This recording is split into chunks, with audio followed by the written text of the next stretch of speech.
sud-ouest de Moscou, une berline file sur l'autoroute M3.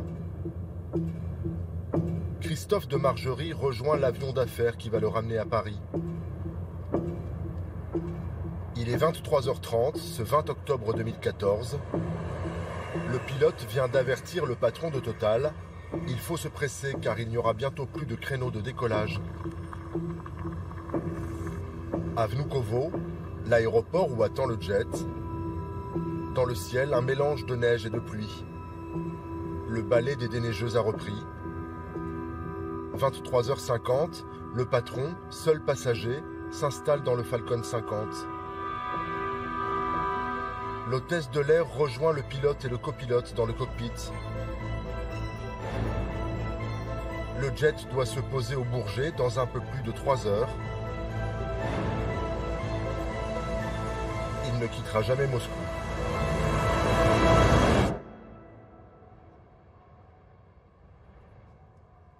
Christophe de Margerie et les 3 membres d'équipage meurent sur le coup.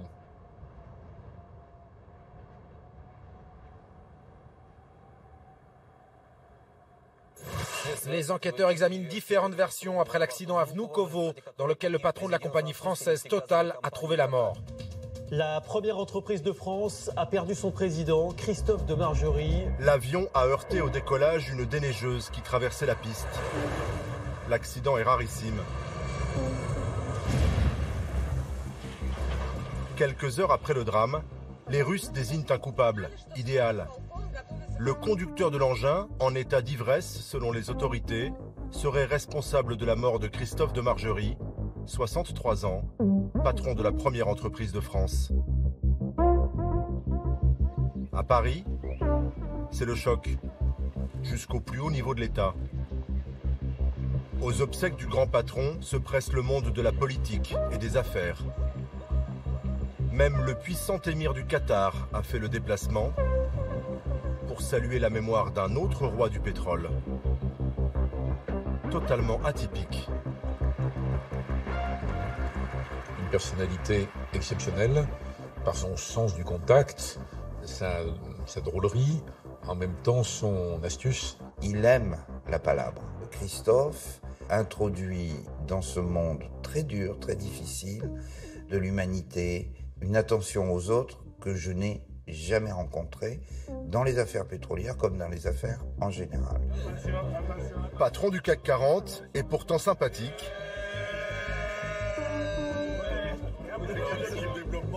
Un profil suffisamment rare pour marquer les esprits. Celui qu'on appelait Big Moustache avait réussi un exploit, devenir le patron populaire d'une entreprise mal aimée. Son sourire, sa bonhomie, son physique un peu rond, ses moustaches, tout ça, c'était... Voilà, il y avait la totale. Il en a bien joué. Et Total aussi. Ils avaient fini par comprendre qu'ils avaient intérêt à le sortir, entre guillemets, parce que ça donnait de Total une image bien meilleure.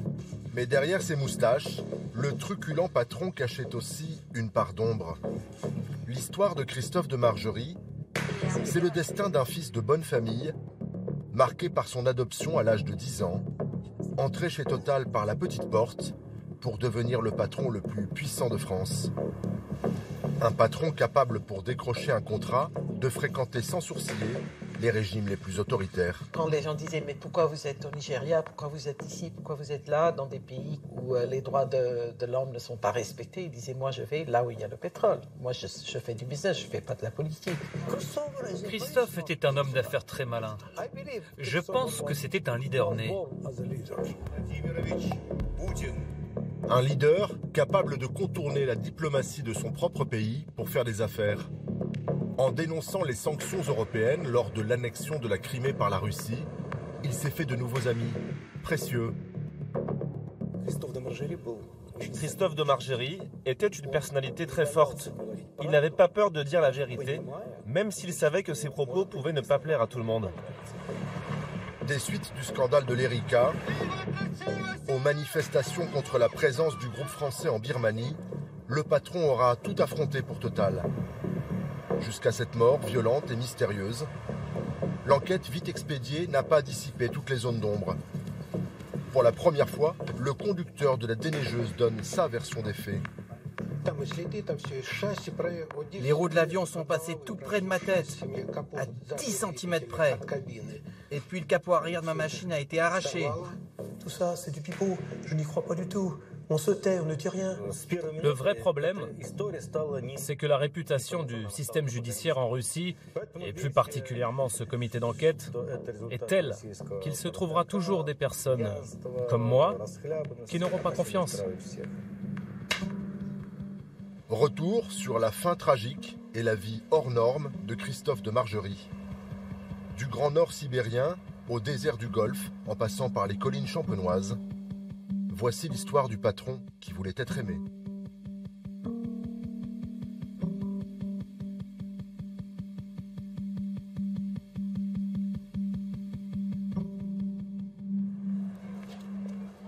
Chez Total, Christophe de Margerie a gravi tous les échelons pour finir au 44e étage du siège de la Défense. Nous y avons rendez-vous aujourd'hui. 15 heures.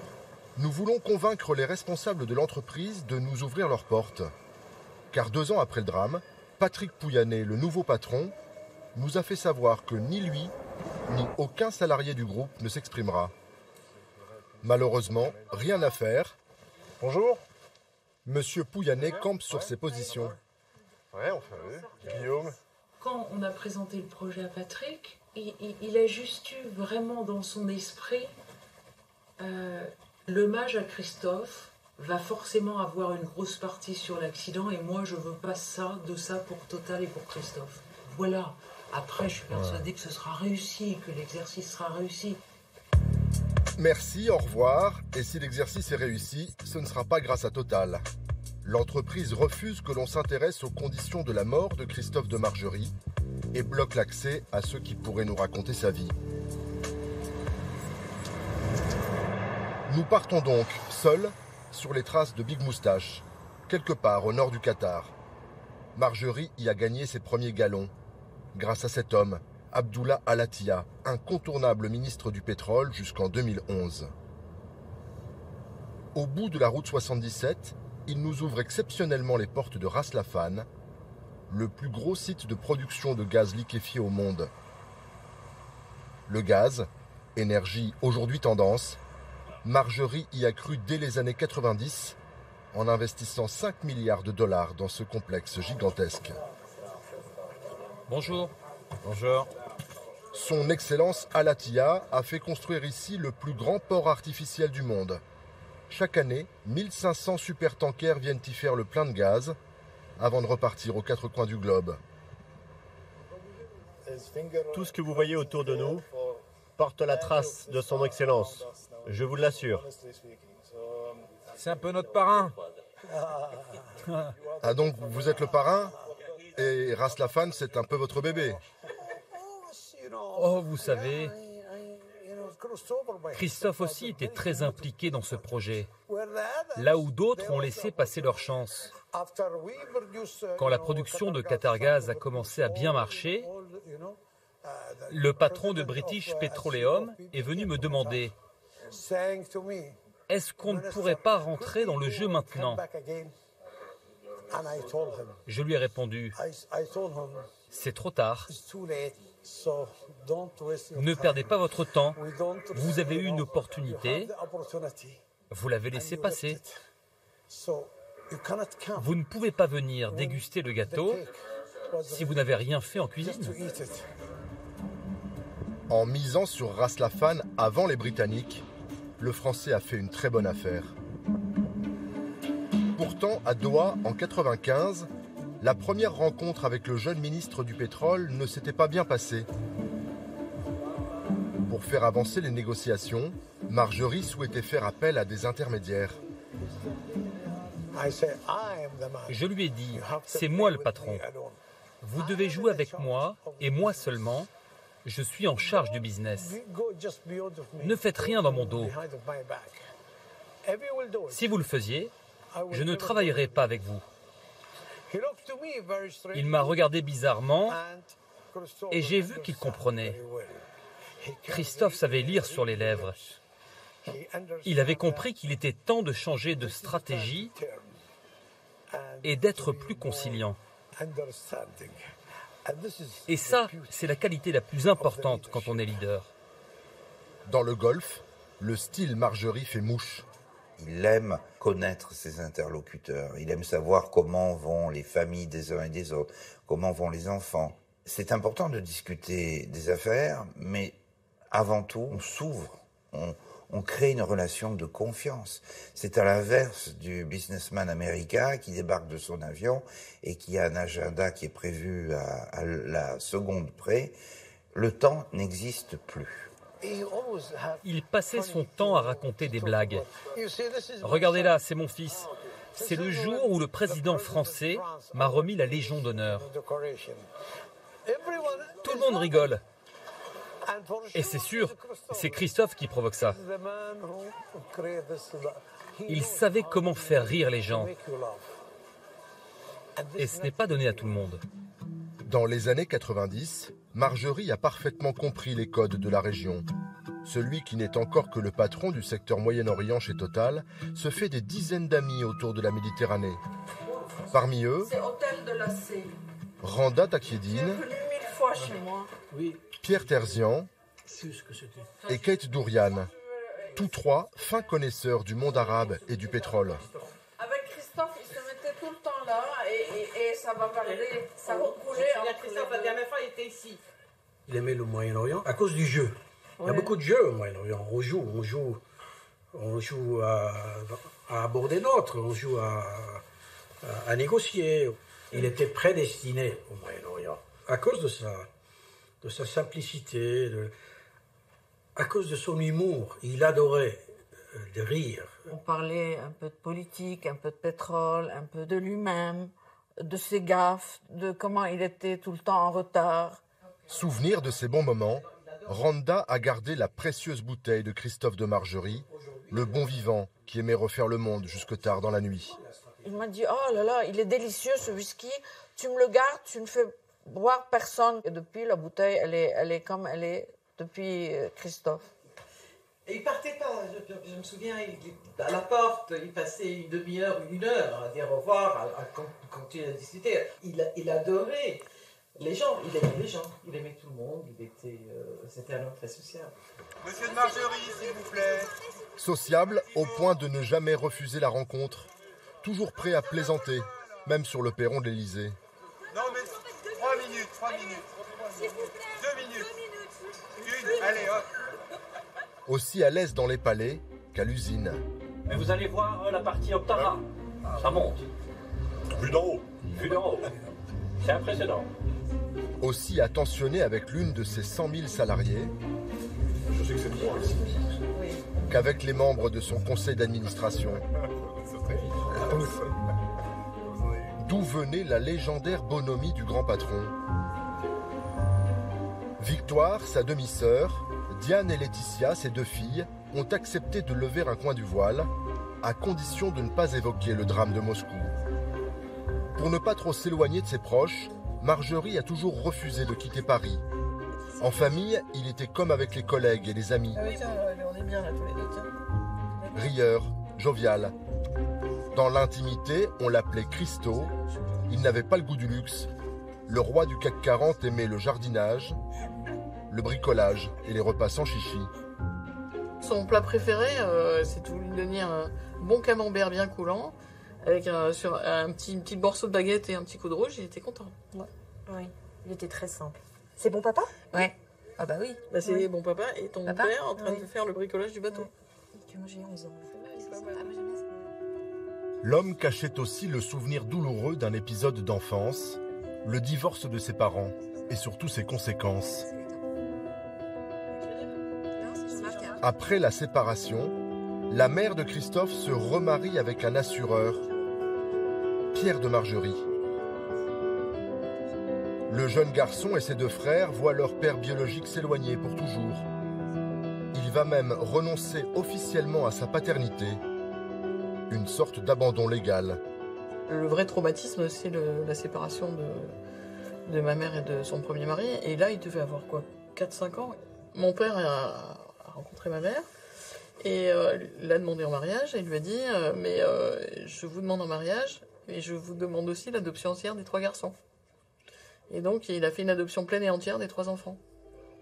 Et le père a signé une décharge de paternité, ce qui était obligatoire, parce que sinon mon père n'aurait pas pu les adopter. Il m'a toujours dit que quand il a accepté ce choix, le tout jeune homme qu'il était, il a d'abord refusé. D'abord, il y avait une forte opposition à cela. Mais quand il l'a fait, quand il l'a accepté, eh bien, il l'a accepté. Et je pense que toute son énergie vitale est aussi née en partie de cet épisode. Henri Laurey a été le conseiller, mais surtout l'ami et le confident de Christophe de Margerie. Une fois l'adoption entérinée, le jeune Christophe va tout prendre de son nouveau père. Le nom, les goûts, et jusqu'à la moustache. Il m'a jamais dit « j'ai porté une moustache parce que mon père portait une moustache ». Il m'a toujours dit « j'ai porté une moustache comme papa ». Je sais que les gens, en général, quand ils avaient ensemble, ne pouvaient pas croire que c'était pas un fils de sang. Parce que ils étaient tellement liés, copie conforme, le caractère, le sens de l'humour, ils étaient hallucinants, quoi. Les 220 hectares de Tétinger fournissent chaque année assez de grappes pour produire quelques 2 millions de bouteilles. Mais il faut de 2 à 5 ans pour élever un cru dans les caves de craie. Le jeune Christophe aura tout adopté du côté de ce nouveau père, mais il refusera de porter l'étiquette d'héritier. Car du côté de sa mère, c'est un Tétinger. Ce flambeau, il ne le reprendra pas. Évidemment qu'il pouvait aller s'occuper du champagne. Évidemment qu'il était d'ailleurs très fier de cette famille et de cette réussite familiale, etc. Mais ce n'était pas son monde, c'est tout. Et Christophe a toujours voulu montrer qu'il n'avait rien parce qu'il était de la famille Tétinger.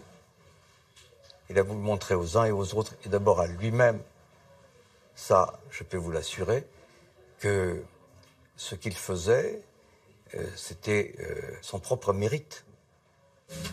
Au Bulle, Margerie préférera le brut. Après des études à l'École supérieure de commerce de Paris, le jeune homme va pousser la porte de la Compagnie française des pétroles, l'ancêtre de Total. Nous sommes au printemps 1974. Alain Brion, directeur financier, reçoit un jeune diplômé de 23 ans. Il est venu me trouver dans mon bureau. J'étais là depuis 15 jours. Et puis il m'a dit, j'ai préparé l'ENA. J'ai été reçu à l'écrit, mais je n'ai pas été reçu à l'oral. Je n'ai pas envie de faire une 2e année. Et je vous gagne une réputation, je vous suivrai au bout du monde, si vous me prenez. Alors j'ai trouvé que c'était sympathique. J'étais installé dans le bureau à côté du mien, et il ne m'a pas quitté pendant 20 ans. Alain Brion va pousser son poulain. Margerie prend vite du galon. Simple contrôleur de gestion au départ, il entre au comité directeur de Total en 1992, puis devient directeur général Moyen-Orient. L'homme se donne corps et âme à son entreprise. Total était sa famille, peut-être même plus que sa vraie famille. Il s'était marié avec Total. Il s'éclatait à faire du pétrole aux 4 coins du monde. C'était vraiment ça qui lui plaisait. En 2010, lorsqu'il prend les rênes de l'entreprise,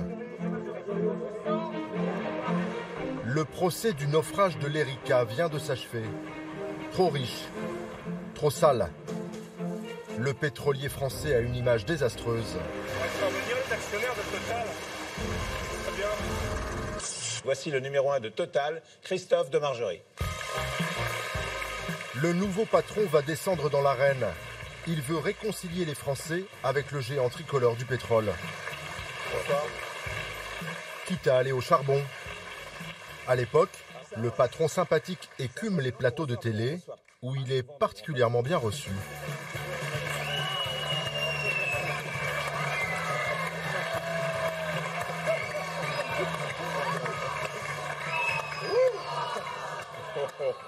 Bonsoir Christophe de Margerie. Alors, votre honneur, aujourd'hui, j'ai eu droit à un relooking de la tête aux pieds, un relooking total. Pollution de l'Erika, explosion des prix à la pompe. Margerie est sommée de s'expliquer sur les dossiers qui fâchent, comme la présence du groupe français dans des pays qui ne respectent pas les droits de l'homme. Parce qu'il y a une vraie bataille, mais qui n'est pas pour le pétrole. Si je ne peux pas aller en Birmanie, je ne peux pas aller en Iran, je ne peux pas aller en Irak, je ne peux pas aller au Nigeria, je ne peux pas aller au Venezuela, je ne peux pas aller en Afrique du Sud, je peux aller nulle part. Et il n'y a pas de pétrole. Et non, il n'y a pas de pétrole, parce que si je peux aller nulle part, il n'y en aura pas. Et c'est là qu'il faut pouvoir, très calmement, ce qu'on ne faisait peut-être pas bien avant, s'expliquer en disant, voilà où est le pétrole, voilà où est le gaz, vous en voulez pas, si vous en voulez pas, ben on va arrêter, je ne vous le conseille pas, parce que vous aurez vraiment des problèmes. Margerie défend Total. De bonne grâce. C'est délicieux. C'est du chocolat. Et toujours avec une blague au coin des lèvres. Contrairement à ce qu'on veut me faire dire, parce que je l'entends régulièrement. Un patron du CAC 40 qui crève l'écran, c'est rarissime. Alors les télés en redemandent. Pas mal. L'an dernier, je veux dire en 2008, c'est quand même à peu près 13 milliards d'euros le bénéfice net après impôt. 14 quand même. Pour Total. Soyons sérieux. En effet. C'est 14, mais j'ai pas de problème.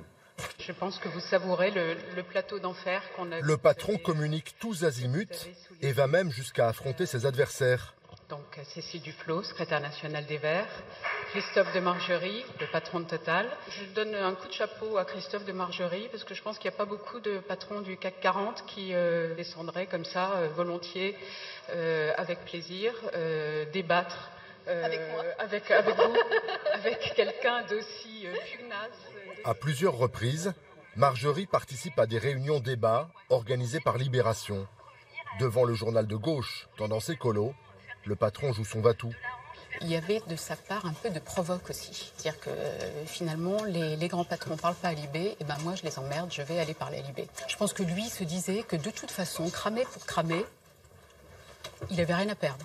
On est dans un monde qui gaspille aujourd'hui les ressources énergétiques. Je pense qu'on peut sortir de cette logique-là, qui est une logique extrêmement dangereuse et qui conduit, y compris les entreprises pétrolières, à justifier des pratiques parfaitement scandaleuses. Alors, Christophe de Margerie, qu'est-ce que vous répondez à ça? D'abord, il y a un mot qui me gêne, et c'est toujours ce qui me gêne un peu dans ces débats, c'est de parler des attitudes scandaleuses des compagnies pétrolières. Moi, je ne peux pas accepter. J'ai plein de gens qui travaillent ici, autour de la région, il y en a 3000 au moins. J'en ai 37 000 en France, et ils n'apprécient pas du tout quand on leur dit qu'ils sont scandaleux, parce qu'ils font partie de l'entreprise, et globalement, ils m'aiment plutôt bien. Je crois c'est pas qu'il était craintif de moi, pas du tout, mais il avait peur de passer pour le méchant. Je crois que c'était ça son objectif, il voulait absolument avoir l'air sympa. C'était à fleur et moucheté, mais c'était quand même très franc, c'est-à-dire qu'on avait de vrais désaccords, notamment sur ce que je disais, sur le principe. Enfin, un pétrolier, il veut aller chercher du pétrole, y compris des schistes bitumineux, toutes ces choses qui détruisent l'environnement. Évidemment, on n'allait pas être d'accord. La paraffine des bougies provient du pétrole. Hein. Ça fait longtemps qu'on fait pas. C'est pour ça que ça me fait rigoler le truc de la bougie, parce que les bougies, elles sont faites en pétrole aujourd'hui. Au contraire, moi, je suis prêt à travailler dans la bougie. Vous voulez faire des bougies, vous aussi? Pas de problème. Voilà. C'était un personnage humainement très sympathique, donc il n'y avait aucune raison d'être particulièrement agressif, et en même temps mettre des barrières, parce que justement, sa bonhomie était tout à fait naturelle, et en même temps, c'était aussi pour amener l'autre dans son univers, dans sa sphère, et du coup, voilà, d'enlever un peu de votre acuité, vous enlever un peu de votre acuité. Et donc, j'ai toujours fait très attention à ça. Une fois qu'il vous avait croisé une fois, il vous tutoyait, il vous faisait la bise. Je me souviendrai très bien, ce jour-là, c'était dans le dîner d'État en l'honneur de la présidente du Brésil. Et il est venu, il a à moitié traversé la salle pour me dire « Ah, Cécile !» et me prendre par les épaules et me claquer la bise. Et il était content de son petit effet. Mais l'effet Margerie a parfois des ratés. Jean Lassalle garde un mauvais souvenir d'une séance de la Commission des affaires économiques à l'Assemblée début 2014. Total veut déplacer sur l'un de ses sites une entreprise japonaise déjà implantée dans la circonscription du député Lassalle. 140 emplois sont menacés. Parmi beaucoup d'autres choses, nous avons proposé sur le site de Lac à Total de faire son expansion. Voilà, donc on voulait effectivement redynamiser le site de Lac. Mais ce n'était pas en compétition avec vous. C'est à vous d'aller régler ces problèmes entre élus. Je veux dire, le député-maire de Pau, à l'époque, il vous a dit « Arrête un peu tes conneries », je l'ai entendu. Là, il va me faire passer pour un guignol que je ne suis pas. Ce jour-là, monsieur le PDG de Total parlait de très jolies manières de sa société, alors que la réalité était inacceptable. Compte tenu de ce que vous représentez, de ce que votre nom évoque de France, vous gagneriez à changer d'attitude. Nous nous sommes croisés de temps en temps. Vous m'envoyez effectivement souvent des lettres. Je suis désolé, d'ailleurs, j'ai décidé de ne plus répondre, puisque quand je vous réponds, vous me renvoyez toujours la même chose. Donc c'est dommage. Je pense effectivement que ça manque de dialogue. Bien, restez tout seul. Monsieur, attendez. S'il vous plaît. Restons calmes. Monsieur Pupponi, vous aviez un rappel à Je ne vais pas rester à supporter ce monsieur, à continuer à l'écouter comme si de rien n'était. Donc j'ai voulu dire, reste avec tes mensonges, je m'en vais. L'entreprise japonaise restera finalement dans la vallée de Jean Lassalle. Marjorie échouera aussi à faire taire les critiques contre ses activités en Birmanie. À la fin des années 2000, à Rangoon, les manifestations se multiplient pour demander la libération d'Aung San Suu Kyi, l'opposante assignée à résidence. En France, Total est de plus en plus critiqué. Jane Birkin se fait le porte-voix de la contestation. Si Total se retire de la Birmanie, ça donnerait aux jeunes birmanes un choc que les gens qui étaient là depuis 20 ans se retirent et qu'il y a quelque chose qui bouge vraiment. Interview, tribune dans Le Monde, la chanteuse s'active. Par presse interposée, Christophe de Margerie lui répond et finit, pour calmer le jeu, par lui proposer une rencontre au siège de l'entreprise à La Défense. Ce jour-là, Jane Birkin arrive accompagnée par un journaliste très engagé contre Total. Il s'était imaginé que Jane viendrait toute seule et donc voilà, que ça se passerait très courtoisement. C'est vrai qu'il était très fâché que tu sois là, mais... Qu'est-ce que vous lui disiez?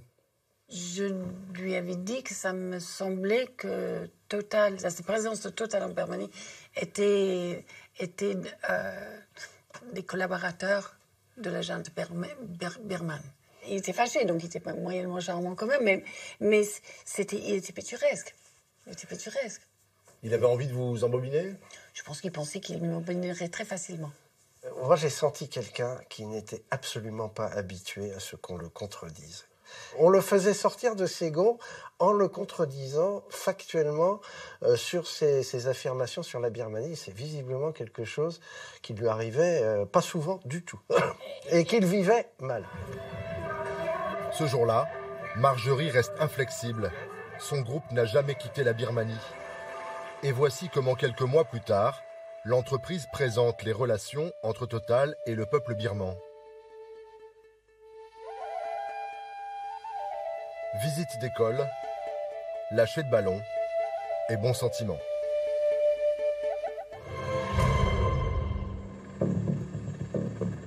Mais le monde a soif de pétrole.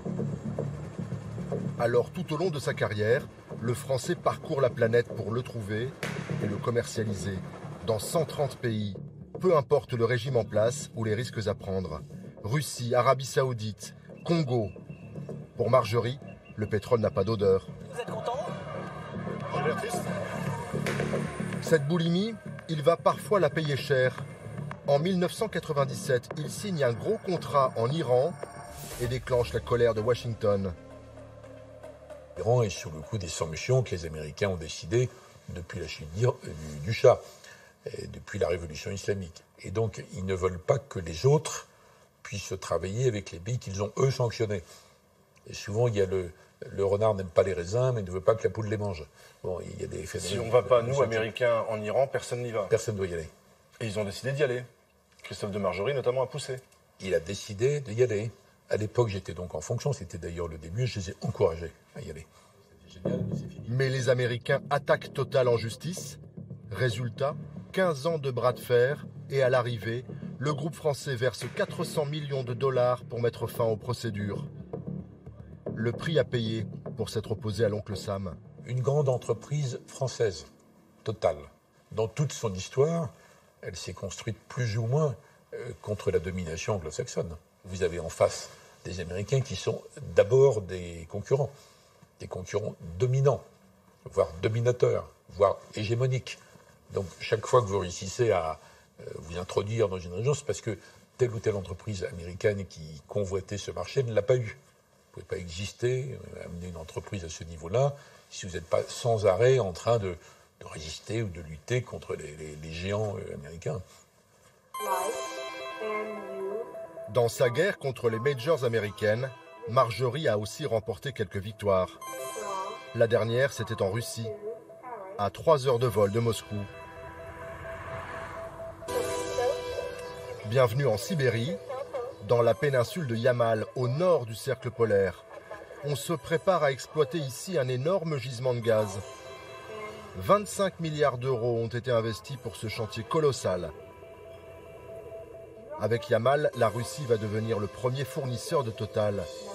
Christophe de Margerie s'est battu pour décrocher le contrat. Aujourd'hui, on inaugure un bateau qui porte son nom. Le tout premier bateau d'une flotte de 15 méthaniers brise-glace, capable d'affronter seul la mythique route du Nord, la voie d'accès rapide vers l'Asie. Nous, on est ici. On prend cette voie, on passe par Chelyuskin. C'est le point le plus au nord de la Russie. Puis par ici et jusque là. Le Japon, la Corée ou la Chine. En combien de temps? Vous voulez dire en été? 2 semaines. 2 semaines de mer dans le Grand Nord, au lieu de 5 en passant par Gibraltar et le canal de Suez. Le Christophe de Margerie va ouvrir une voie nouvelle. Vous connaissez cet homme? Oui. On a donné son nom au bateau en sa mémoire. Et vous savez pourquoi? Il a beaucoup travaillé pour la richesse de Total et celle de la Russie. Le successeur de Margerie arrive justement de Paris pour un moment très officiel. Patrick Pouyanné et ses partenaires vont recevoir un hôte de marque qui se fait un peu attendre. Par vidéoconférence interposée, le président de la Fédération de Russie s'invite à bord. Je suis ravi que ce nouveau navire, ce brise-glace unique en son genre, porte le nom de Margerie. Notre grand ami, ce chef d'entreprise français et ancien directeur de Total, qui nous a quittés tragiquement. C'est un grand symbole qui renforcera les relations entre nos deux pays d'un point de vue économique, mais surtout spirituel. Je vous remercie. 3 mois après le refus de Total de participer au reportage sur Christophe de Margerie, Enchanté. Nous avons enfin Patrick Pouyanné à portée de micro. C'est un beau bateau. Quelle relation vous aviez avec Christophe de Margerie? Je pense que si je suis devenu patron de Total, c'est peut-être parce que quelque part il a voulu. Sinon, je ne serais pas devenu patron de Total. Christophe de Margerie, une des premières décisions qu'il avait faites en rentrant à Paris, il m'avait donné le bureau à côté de lui. Il m'a dit en plus tu seras dans ce bureau-là à côté. Donc, le côtoyer à côté pendant des années, au bout d'un moment, vous êtes un nappe. Enfin, alors après, je suis extrêmement différent. Hein. Il n'y a pas d'imitation à avoir. Chacun a ses qualités et ses défauts. Mais évidemment que Christophe a marqué mon parcours et sans doute la façon dont j'agis aujourd'hui, par exemple ici en Russie. On a pu faire 50 km pour notre projet, ça fait 3 mois qu'on court après. On fait un sujet sur Christophe de Margerie. Il nous a dit M. Pouyanné ne veut pas participer à ce sujet. Non, M. Pouyanné est prêt à participer à un sujet, mais pas un sujet qui soit polémique. C'est la question de sa mort qui vous gêne? Non, c'est pas du tout. C'est la thèse développée. Il n'y aura pas de thèse développée, moi j'ai pas de... Bon, j'espère que vous n'utiliserez pas ce que je vous ai dit là, parce que pour le coup, je ne parlerai plus jamais à France 2. D'accord. Cette thèse qui dérange Patrick Pouyanné, celle d'un attentat contre Christophe de Margerie. Depuis le début, pour Total et pour la famille, aucun doute, il s'agirait d'un accident.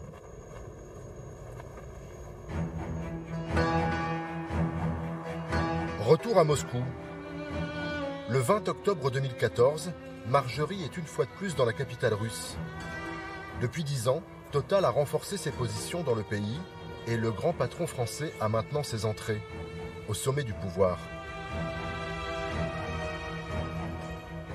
Nous sommes quelques heures avant l'accident fatal. Le patron de Total va rencontrer le Premier ministre. Dimitri Medvedev organise un mini-sommet économique à Gorki 9, sa résidence de la banlieue chic de Moscou.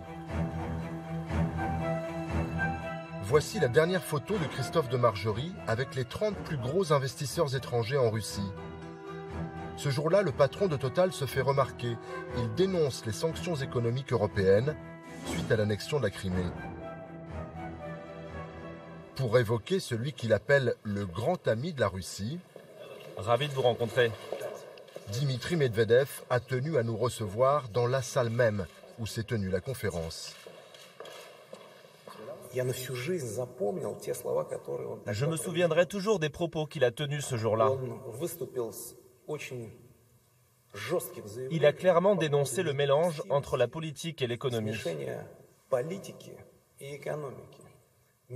Cette ingérence grossière dans le domaine des affaires par des pays qui appliquaient des sanctions pour des raisons différentes.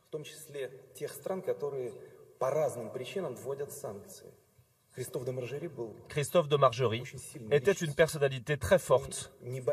Il n'avait pas peur de dire la vérité, même s'il savait que ses propos ne plaisaient pas à tout le monde. En France, aux États-Unis ou ailleurs dans le monde, il donnait son avis, c'est tout.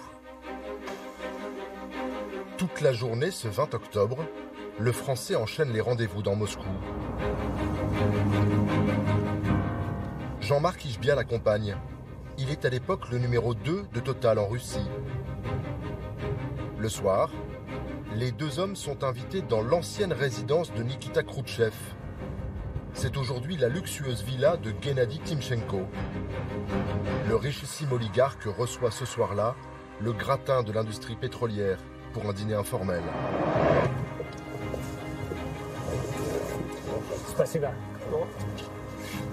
Deux ans plus tard, Jean-Marc Ishbia garde un souvenir précis de cette soirée. Quelques heures avant sa mort, Christophe de Margerie l'avait beaucoup impressionné. Ce soir-là, Christophe parlait à la fois business, et puis à la fois politique générale, à la fois situation globale, macroéconomique. On voyait qu'il prenait du plaisir à parler, il maîtrisait exactement son sujet. J'avais l'impression d'assister à un petit show. Et je voyais les gens qui buvaient ses paroles. J'ai compris en russe que les deux personnes qui étaient juste à côté de moi disaient « Mais t'as pas un papier ? Je prendrais bien des notes parce que je ferais bien des citations de ce qu'il vient de dire. » La conversation roule. Le milliardaire russe fait goûter son vin de Crimée. Le dîner s'éternise. Les convives ne se quitteront pas avant 23 heures. Mon dernier souvenir, c'est quand il est sur le perron et il est vraiment content. On sent qu'il est épanoui, qu'il a passé une soirée où il a fait passer tous ses messages. Et je me suis fait cette réflexion, il ne peut pas être meilleur. Christophe de Margerie aurait sans doute bien prolongé la soirée. Mais il est temps de rentrer à Paris. Il a déjà 3 heures de retard sur son planning quand il arrive à Vnukovo, au terminal des vols d'affaires. Il passe les contrôles rapidement et monte à bord du Falcon. La visibilité n'est pas bonne ce soir-là, de l'ordre des 350 mètres. Un peu de neige est tombée la veille et un convoi de 3 déneigeuses nettoie une voie d'accès parallèle à la piste principale. 23h56, la tour de contrôle donne le feu vert au Falcon pour décoller. 23h57, il s'aligne sur la piste 06 et s'élance. Le pilote aperçoit alors une première fois la déneigeuse qui traverse la piste. Mais elle s'éloigne, l'avion poursuit son décollage. 23h58, 280 km/h, les roues quittent le sol, mais la déneigeuse a fait demi-tour et traverse à nouveau la piste. Trop tard pour une manœuvre. L'aile droite et le train d'atterrissage heurtent le haut de l'engin. L'avion s'écrase 500 mètres plus loin. Ces faits ont été établis dans un dossier de 230 pages par le Bureau Enquête Accident Russe, un organisme dépendant de l'aviation civile. Quant aux policiers chargés des investigations, ils vont vite désigner le principal responsable du drame selon eux, le conducteur de la déneigeuse. Vladimir, est-ce que vous saviez que le Falcon se préparait à décoller? Qui vous avait dit de traverser la piste? Vladimir Martynenko est accusé d'avoir bu pendant son travail et d'avoir traversé la piste en service à 2 reprises, sans l'autorisation des contrôleurs aériens. 2 ans et demi après l'accident, la justice n'a pas encore refermé le dossier. À 20 km de la place rouge, perdue au milieu de la banlieue moscovite, le tribunal de Solntsevo. Un procès s'y est ouvert l'été dernier. Le conducteur de la déneigeuse est jugé pour violation des règles de sécurité. Est-ce qu'ils ont le droit d'être là? Et je peux leur parler maintenant? Je m'inquiète beaucoup. Ça fait plus de 2 ans que ça dure. Je ne suis pas en paix avec moi-même. Je suis vraiment inquiet. Je me remémore tous ces événements, comment ça s'est produit. Oui, c'est très dur. Le procès se tient à raison d'1 session par semaine, tous les mercredis.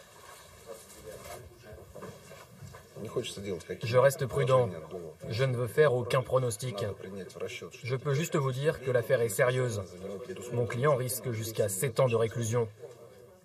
Martynenko reconnaît ses torts, mais refuse d'être désigné comme le seul responsable de l'accident. 4 autres salariés de l'aéroport sont eux aussi mis en examen, mais malgré ce procès interminable et les 80 tomes du dossier judiciaire, de nombreuses questions restent sans réponse.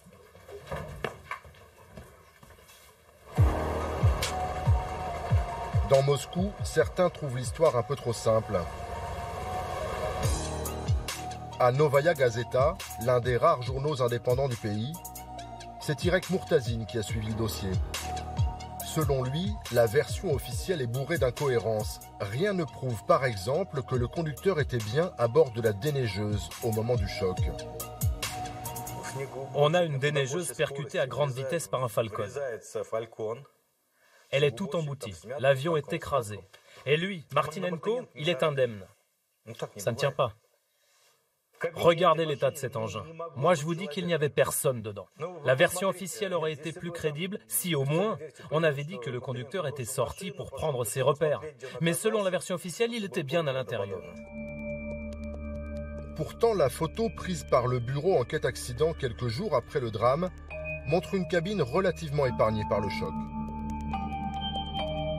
Mais le journaliste n'en démord pas. Les enquêteurs ont retenu la version de l'accident sans prendre la peine de fouiller d'autres pistes. S'il y a ne serait-ce que le début d'une discussion autour d'un acte de terrorisme, d'un assassinat de Marjorie, ça porterait une trop grande atteinte à la réputation du pays. Car Vnukovo, c'est l'aéroport d'où décolle l'avion du président Poutine. Donc, si ça arrive au patron d'une compagnie pétrolière sur cet aéroport, ça pourrait arriver à l'avion du président.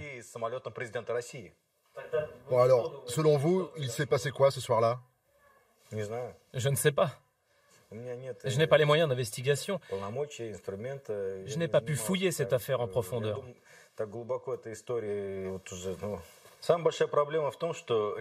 Le vrai problème, c'est que la réputation du système judiciaire en Russie, et plus particulièrement ce comité d'enquête, est telle qu'il se trouvera toujours des personnes comme moi qui n'auront pas confiance. Ils ont tellement fabriqué des affaires bidons. On ne peut pas les croire.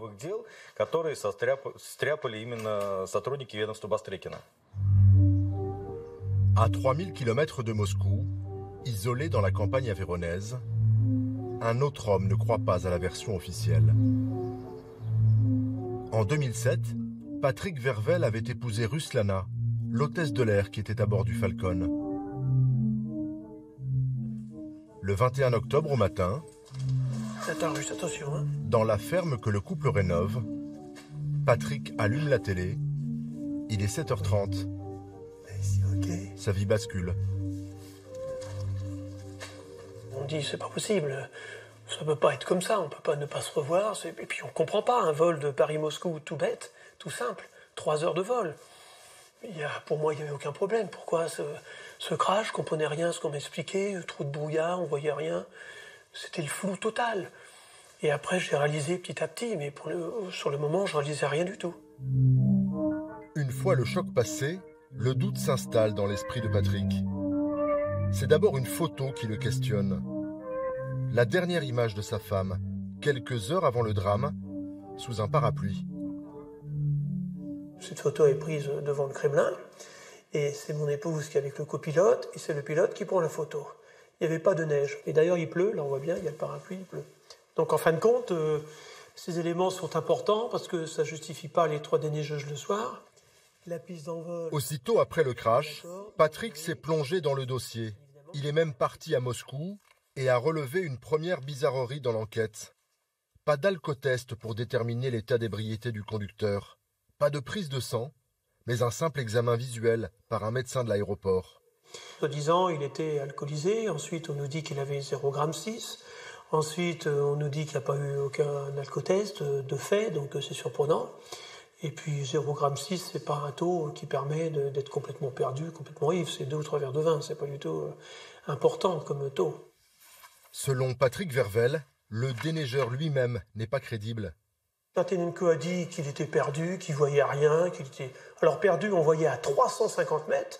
Je ne sais pas si vous voyez, vous sortez de chez vous le soir, vous regardez 350 mètres, c'est énorme, compte tenu que la piste ne fait que 60 mètres. Donc 6 x 6, 36, il voit 6 fois la largeur de la piste. Donc on voit loin 350 mètres. Tout ça était incohérent complètement. Et je ne croyais plus du tout, cette fois-là, à la thèse d'un simple accident. Patrick refuse d'admettre que la mort de sa femme soit le simple fait du destin.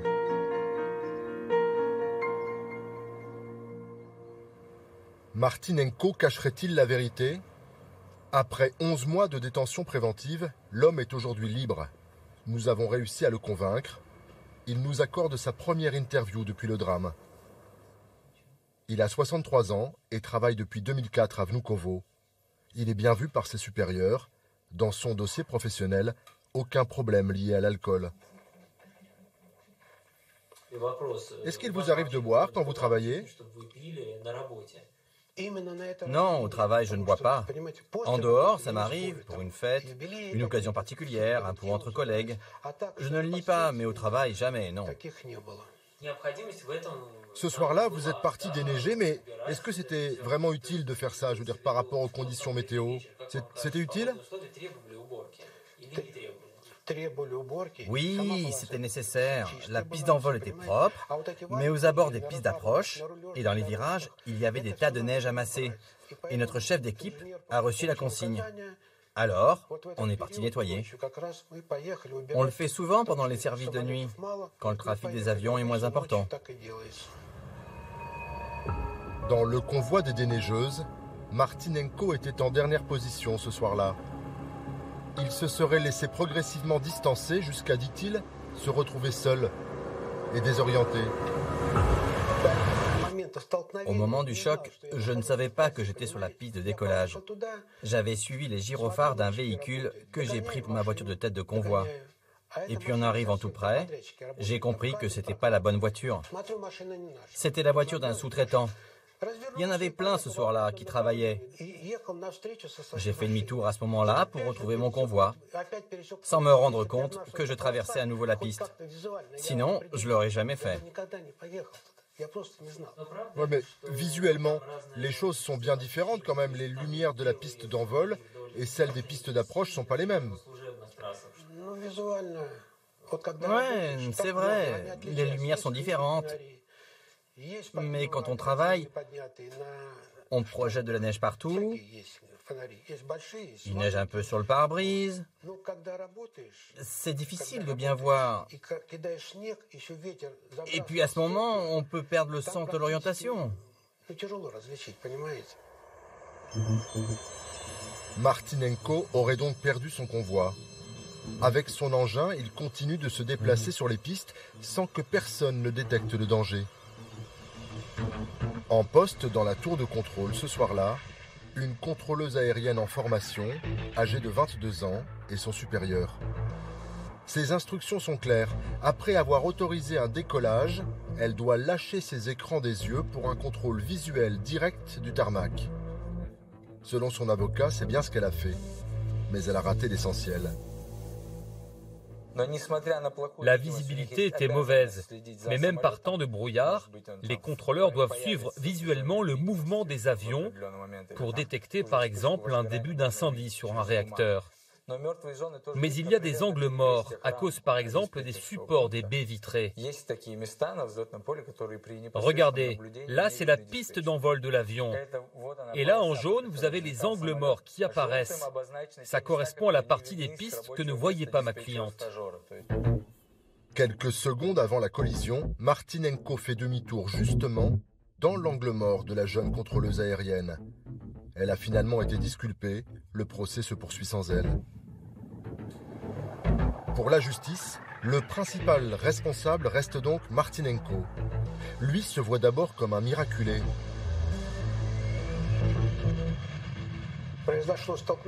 Les roues de l'avion sont passées tout près de ma tête, à 10 cm près. Et puis le capot arrière de ma machine a été arraché. Et puis l'aile de l'avion qui a écrasé la cheminée d'éjection de la neige. La cabine a été complètement déformée. Le moteur s'est arrêté tout de suite. Sur le coup, je ne comprenais rien à ce qu'il se passait. J'ai essayé d'ouvrir la portière, mais c'était bloqué. L'avion s'est retourné avant de retomber. À l'écouter, on peine à croire que cet ouvrier sans histoire, à la veille de la retraite, ait pu prendre part à une quelconque machination ou à un complot terroriste. Qu'est-ce que vous pensez de la théorie selon laquelle vous auriez participé à un complot, à un assassinat déguisé en accident? On m'a posé 1000 fois la question. Le FSB m'a même fait passer au détecteur de mensonges. Mais moi, je sais bien que je suis né ici, que je n'ai jamais quitté le pays, à part pour mon service militaire en Allemagne de l'Est. Les enquêteurs ont perquisitionné, fouillé ma maison, regardé mes photos, épluché mes relevés de compte en banque, mais il n'y avait rien à trouver. J'avais juste un compte sur lequel arrive ma paye, et aussi un vieux livret d'épargne, avec 600 roubles dessus. Et c'est tout. Est-ce que le nom de Christophe de Margerie, ça vous disait quelque chose avant ce soir-là? Non, jusque-là, je n'en avais jamais entendu parler. Seulement après la catastrophe, quand on a évoqué les victimes, c'est à ce moment-là que j'ai su. Quand je vais à l'église, j'allume des cierges. Je me souviens de tout ça maintenant. Le procès de Vladimir Martynenko doit s'achever l'été prochain. Même s'il reconnaît sa part de responsabilité dans le drame, l'employé de l'aéroport espère qu'il ne devra pas retourner en prison. Avec ou sans la vérité sur la mort de Christophe de Margerie, le monde du pétrole poursuivra sa course. Le supertanker tracera sa route dans l'océan Arctique. Comme un clin d'œil à son côté chaleureux, le grand patron laisse son nom au plus grand brise-glace au monde. Christophe de Margerie, c'est un personnage de roman. Il a une vie totalement romanesque, jusqu'au bout d'ailleurs, malheureusement. Ce type qui vient d'une grande famille, qui fait pas forcément les grandes écoles que font tous les patrons, donc qui est à la fois hors du sérail et dedans en même temps, qui tape dans le dos des plus grands émirs de la planète. Tout ceci lui donnait une liberté de ton qui lui évitait d'avoir à être un courtisan ou refuser de dire des choses qu'il pensait. Et donc, c'était un homme qui avait une liberté totale. Peut-être qu'il avait une forme de petit défi personnel d'être aimé malgré le fait qu'il était le patron de Total. À l'automne prochain, si tout va bien, le Christophe de Margerie prendra pour la toute première fois la route du Grand Nord.